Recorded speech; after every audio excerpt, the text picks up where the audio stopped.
Friend, आज हम बात करेंगे 55 फाल कोड के बारे में। जो जो हमारे भाई गाड़ी किसी भी गाड़ी में लैपटॉप लगाते होंगे उन्हें ये फाल कोड तो अच्छी तरह रटा हुआ ही होगा, 5655। तो आज हम इसी पे बात करेंगे कि 5655 कोड क्यों आता है और बार बार क्यों आता है और इसे हटाने का क्या तरीका है। तो आज हम इसी टॉपिक पे बात करेंगे। हेलो फ्रेंड, मैं हूं आपका दोस्त अजय। स्वागत है आपका अपने ही चैनल मुझोका ऑटो टेक पे। तो चलिए फ्रेंड, देर ना करते हुए हम अपनी वीडियो स्टार्ट करते हैं। तो इस फाइल कोड को जब हम देखेंगे तो कुछ हमें ऐसा लिखा हुआ मिलेगा, NOx conversion across the Asia catalyst is too low. इसके कहने का मतलब है जो हमारा नॉक्स कन्वर्जन हो रहा है वो लो हो रहा है। जो नॉक्स पूरा कन्वर्जन होना चाहिए वो पूरा नहीं हो पा रहा है। और किस में नहीं हो रहा है? एससीआर कैटलिस्ट में। एससीआर कैटलिस्ट क्या होती है, हम एक बार उस पर भी नजर मारते हैं। BS6 में दो टाइप के हमें ATS देखने को मिलते हैं, यानी सलेंसर। एक आपने ये लंबे वाला देखा होगा जो पूरा फ्लैट होता है और एक इस प्रकार का होता है। तो इसके अंदर सबसे पहले जो पार्ट होता है उसके DOC कहते हैं, उसके बाद DPF और उसके बाद मिक्सर चैम्बर होता है और उसके बाद हमारा SCR आता है। यानी हमारे इसके अंदर ही धुआं जो कन्वर्जन हो रहा है वो लो हो रहा है। और अगर हम इस वाले सिलेंसर की बात करेंगे तो यहाँ पर हमारा DOC होता है, DPF होता है, ये नीचे मिक्सर चैम्बर है, उसके बाद हमारा SCR होता है। जब भी हम गाड़ी में लैपटॉप कनेक्ट करते हैं तो यहाँ पर हमें फाइल कोड देखने को मिलते हैं। हम कभी भी, आपने देखा होगा, जहाँ पर जो लिखा हुआ होता है हम इस पर कभी भी बात नहीं करते, क्योंकि मेरी नजर में जहाँ पर लिखा हुआ हमें अच्छी तरह से समझ में नहीं आता यहाँ फाइल कोड में क्या लिखा हुआ है। तो इसलिए हमें अक्सर हम डबल क्लिक करके इसको खोलते हैं, यहीं का ही मैटर हम डिस्कस करते हैं कि यहाँ पर क्या लिखा हुआ आता है। तो आज हमने इस पे तो बात कर लिया, उसके बाद हम इसे थोड़ा सा स्क्रीन को नीचे सरकाते हैं। बिल्कुल हम नीचे चलेंगे और यहाँ पर आप देख सकते हैं, यहाँ पर लिखा हुआ है टॉप टेक। आप भी हमेशा कोई भी फाइल कोड पढ़ें तो डबल क्लिक करके वहां पर पढ़ें कि इस फाइल कोड में क्या लिखा हुआ है और उसके बाद यहाँ पर हमें क्या क्या चीजें करने के लिए, चेक करने के लिए कहा गया है। आप इन चीजों को अच्छी तरह से पढ़ें कि हमें यहाँ पर क्या क्या चीजें कही गई हैं काम करने के लिए। आपका लगभग लगभग 90% आपको किसी से भी पूछने की जरूरत नहीं पड़ेगी, आपकी प्रॉब्लम इन्हीं चीजों में सॉल्व हो जाएगी।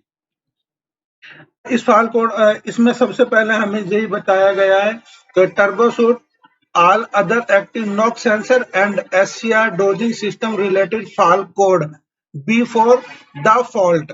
इसमें यह बताया गया है कि अगर आपका ये फाइल कोड आ रहा है और इसके साथ में कोई भी नॉक सेंसर संबंधित और SCR संबंधित फाइल कोड आया है तो आप इस 55 के ऊपर काम ना करके आप उन पे काम करिए। उनकी वजह से ये कोड आया है। क्योंकि फ्रेंड, जो हमारा 5655 कोड है ये कब आता है? जब हमारा सलेंसर के अंदर धुआं कम नहीं होगा। अगर हमारे नॉक सेंसर संबंधित और एससीआर संबंधित कोई फाइल कोड आएंगे तो भी हमारी गाड़ी में धुआं कम नहीं होगा। तो ये कोड आएंगे प्लस 5655 कोड भी आएगा। तो हमें सबसे पहले अगर 5655 कोड के साथ में इनसे रिलेटेड कोई भी फाइल कोड आते हैं तो हमें उनके ऊपर काम करना है, ना कि इस कोड के ऊपर काम करना है।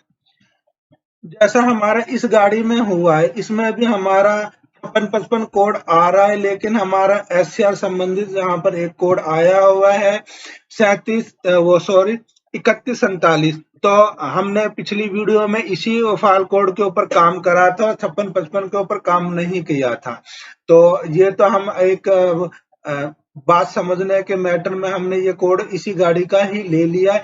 बाकी इस गाड़ी में अगर हम काम करेंगे, हमें ये फाइल कोड देखने को मिलेंगे तो हम यहाँ पर 5655 के ऊपर काम नहीं करेंगे। हम यहाँ पर SCR संबंधित हमारे ये फाइल कोड है, हम इसी फाइल कोड के ऊपर ही काम करेंगे, हमारा ये अपने आप ही हट जाएगा। चलिए वीडियो को आगे बढ़ाते हैं और दूसरी लाइन में हमें जो लिखा हुआ मिल रहा है वो कह रहा है कि possible case of the file code include. इसके लाइन का कहने का मतलब है कि ये कारण हो सकते हैं इस फाल्ट कोड के आने के। तो हमें ये स्टेप बाय स्टेप हम इन चीजों को भी देखेंगे कि ये फाल्ट कोड क्यों आते हैं। तो इसमें बताया गया है malfunction after treatment diesel exhaust fluid dosing system.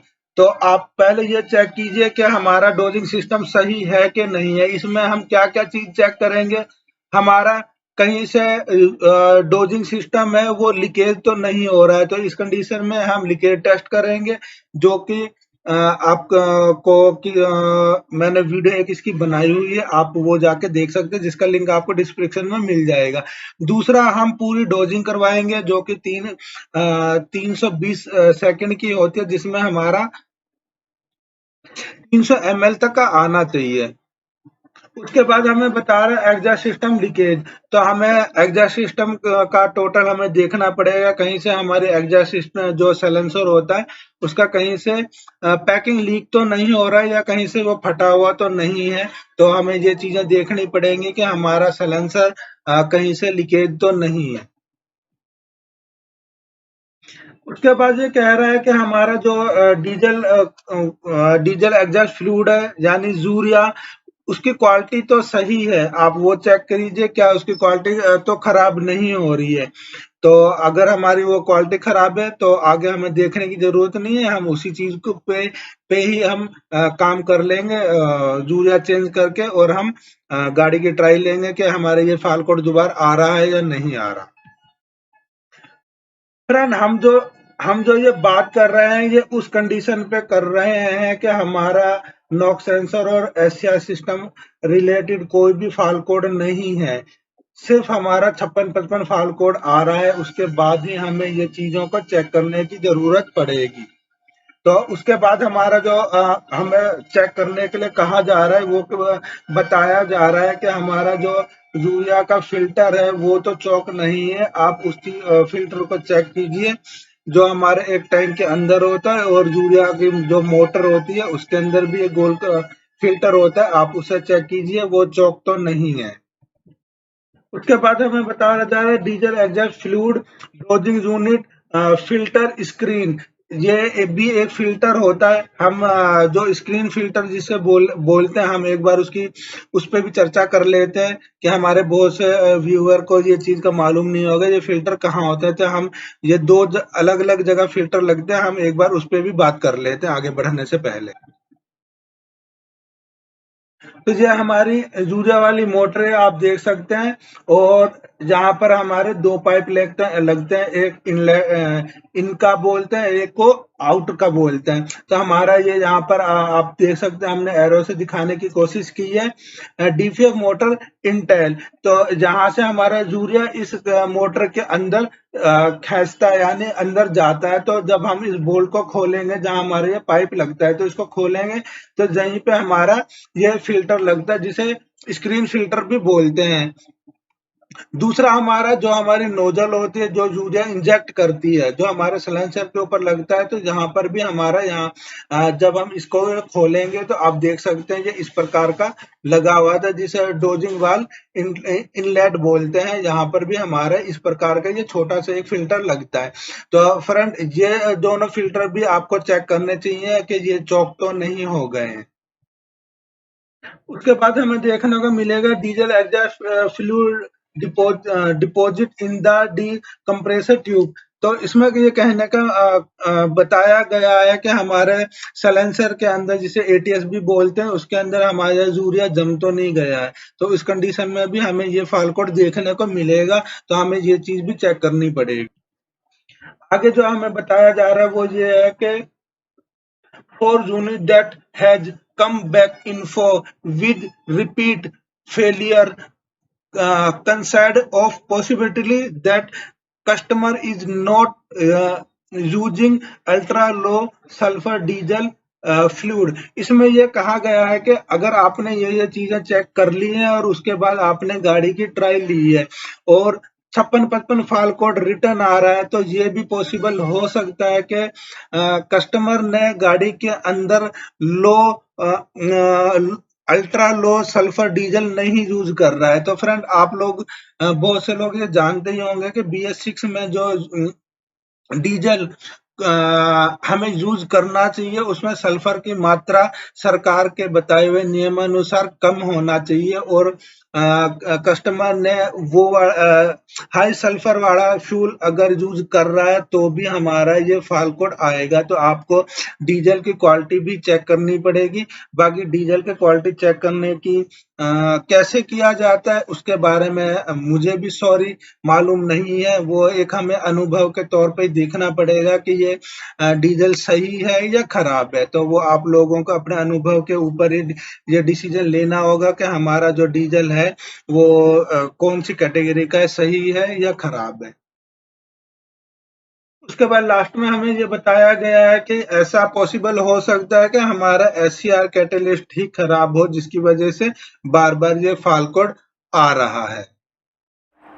उसके बाद फ्रेंड हम गाड़ी को लैपटॉप को गाड़ी के साथ कनेक्ट करेंगे, और हमारे लैपटॉप में नेट चलता हुआ होना चाहिए जब हम गाड़ी के साथ लैपटॉप कनेक्ट करेंगे। उससे ये फ़ायदा होगा कि अगर हमारा कोई भी लेटेस्ट वर्जन की फ़ाइल आई हुई होगी तो हमें वो ऑटोमेटिकली शो हो जाएगी। तो फ्रेंड आप भी कोशिश यही करें, जब भी आप किसी भी गाड़ी के साथ में लैपटॉप कनेक्ट करें तो अपनी गाड़ी में वाईफाई कनेक्ट होना चाहिए। इससे हमें देखने की ज़रूरत नहीं पड़ती है कि हमारे कोई लेटेस्ट वर्जन की फ़ाइल आई हुई है या नहीं आई हुई है। तो हमने भी वही करा है, और हमारा इसमें वाईफाई से हमने लैपटॉप को नेट कनेक्ट करा हुआ है। तो हम देखते हैं हमारी इस गाड़ी में कोई भी लेटेस्ट वर्जन की फ़ाइल आई हुई है या नहीं आई हुई है। फ्रेंड ये जो सॉफ्टवेयर है ये खुलता भी बहुत लेट है, और कनेक्ट में भी बहुत टाइम लेता है। मैंने इसके ऊपर भी बहुत कोशिश की है, लेकिन इसका कोई भी सलूशन नहीं है। ये तो ऐसे ही धीरे धीरे ही चलेगा, हर किसी की ये समस्या है। तो ये देखिए फ्रेंड, हमारा ऑटोमेटिकली लेटेस्ट वर्जन की फ़ाइल डाउनलोड करके सजेशन दे दिया। अगर आप सेव करना चाहें तो यहाँ से सेव कर सकते हैं। तो फ्रेंड मेरा ये सजेशन है, अगर आपको कभी भी किसी भी गाड़ी में BS6 में अगर ये फ़ाइल का सजेशन देता है कि आपके इस गाड़ी में लेटेस्ट वर्जन की फ़ाइल है, तो आपको भी ये फ़ाइल डाउनलोड करके डालनी चाहिए। अब हम पैरामीटर में देखेंगे, हमारी जो फ़ाइल डाउनलोड तो कर ली है, उसके अंदर पार्ट नंबर कौन सा है। तो हम यहाँ पर जाके इशू इन्फॉर्मेशन खोलेंगे, और उसमें इशू पार्ट नंबर को हम अच्छी तरह से देख लेंगे कि हमारे जो फ़ाइल है उसका पार्ट नंबर क्या है। उसके बाद हम वहाँ जाके इसको डालेंगे। तो फ्रेंड मेरा भी सजेशन ये है कि आप जो भी नई गाड़ियाँ आ रही हैं उनके अंदर कैलिब्रेशन कीजिए, आपके 55-56 फाल्ट कोड की प्रॉब्लम सॉल्व हो जाएगी। क्योंकि अभी टाटा मोटर्स की तरफ से ये जो लेटेस्ट वर्जन की फ़ाइल कैलिब्रेशन दिया जा रहा है, ये इसी की वजह से दिया जा रहा है। और भी जो भी प्रॉब्लम है इनमें, इन चीज़ों का सुधार किया जा रहा है। तो आप भी कोई भी गाड़ी को इग्नोर ना करें, कैलिब्रेशन इन गाड़ियों में करें जो भी आपको दिया जा रहा है कि अब ऑटोमेटिक सर्च करके दिया जा रहा है कि आपकी गाड़ी में ये लेटेस्ट वर्जन की फ़ाइल आ चुकी है। तो आप भी कैलिब्रेशन करिए, आपका 56-55 की प्रॉब्लम काफ़ी हद तक सॉल्व हो जाएगी। तो हम ये इशू तो ट्रांसफ़र कर देते हैं, और उसके बाद आगे का प्रोसेस जो भी है हम उसे होने देंगे। फ्रेंड अगर आपको कैलिब्रेशन कैसे करते हैं इसके ऊपर फुल वीडियो चाहिए तो जिसका लिंक आपको मैं डिस्क्रिप्शन में दे दूंगा, आप चाहें तो वो देख सकते हैं। अगर हम इसी वीडियो में वो देखने जाएंगे तो हमारी वीडियो बहुत ही ज़्यादा लंबी हो जाएगी, जो हम ये नहीं चाहते हैं कि हमारी वीडियो बहुत ज़्यादा लंबी हो। तो आज हम खाली 56-55 फाल्ट कोड के ऊपर रिलेटेड बात कर रहे थे, जिसके बारे में मैंने सब कुछ आपको बता दिया, और लास्ट में आप इन गाड़ियों में कैलिब्रेशन भी करिए, आपकी प्रॉब्लम सॉल्व हो जाएगी। आज की वीडियो के लिए बस इतना ही, मिलते हैं अपनी नेक्स्ट वीडियो में किसी और टॉपिक के ऊपर। अगर आपको वीडियो पसंद आई हो तो लाइक करें, सब्सक्राइब करें और हमेशा खुश रहिए।